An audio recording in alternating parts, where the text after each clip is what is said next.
د لغمان مرکز د عمرزیو په سیمه کې د 50,000 امریکایي ډالرو په ارزښت د سبزیجاتو د راټولېدو او بسته‌بندۍ مرکز ګټې اخیستنې ته وسپارل شو. د دغه مرکز د پرانیستې په مراسمو کې د لغمان مرستیال والي الحاج شهزاده مظلومیار، د کډوالو او بیرته راستنېدونکو چارو، کرنې او مالدارۍ د کډوالۍ نړیوال سازمان استازي او د سیمې ګڼو اوسیدونکو برخه اخیستې وه. د کډوالو او بیرته راستنېدونکو چارو رئیس شاکر الله شاکر د معلوماتو له مخې چې د مرکز اړوند د عمرزیو په سیمه کې د کډوالۍ نړیوال سازمان یعنی IOM په مالی مرسته د 50,000 امریکایي ډالرو په ارزښت د سیمې د خلکو لپاره د سبزیجاتو د راټولېدو مرکز جوړ او نن یې ګټې اخیستنې ته وسپاره. نن چې دغه مرکز پرانیستل کېږي دا د شیرګر کلي کې دویم د مهاجرت نړیوال سازمان د ادارې لخوا نه دی تقریبا په 50,000 ډالر باندې جوړ شوی دی.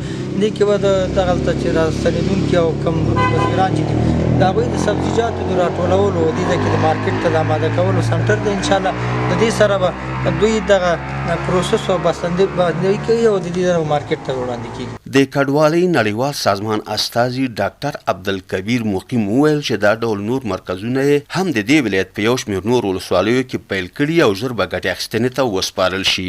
د تقریبا له 10 پروژو څخه یوه پروژه ده چې دا زموږ څلورمه پروژه ده چې موږ ګټه اخیستنې ته تسلیموو او ان شاء الله په آینده کې موږ د 14 په حدودو کې نورې پروژې هم لرو. هغه وویل د دغو پروژو څخه موخه د بزګرو حاصلاتو ته د یو ښه مارکیټ موندنه، کاري زمینه او نورې اسانتیاوې پیدا کول دي. د لغمان د کرنې او مالدارۍ رئیس محمد جمیل خوشحال خوښي وښوده چې په دې سره به د زراعت سکتور پیاوړی شي. هغه هم یادونه وکړه چې په دې سره به مارکیټ ته د بزګرو سبزیجات په وخت سره ورسیږي او دوی به زیات زیان څخه وژغورل شي.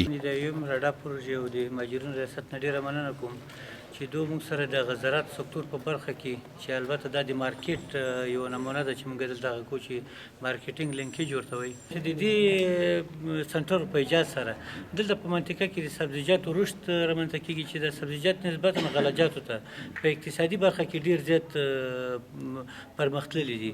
نو بیا هم د یوم او د راډا پروژې نه موږ په دې برخه کې مننه کوو. غوښتنه هم ترې دا ده چې په دغه باندې موږ سره اکتفا ونه کړي. موږ شمنګل کې تقریبا چې په زیاته پیمانه باندې سبزیجات لرو یا داسې د هرمل بسرم هغې طرف ته زیات سبزیجات لرو، داسې د الخیلو طرف ته پورته موږ دغه سبزیجاتو هغه تولید زیات تر الشنګه پورې.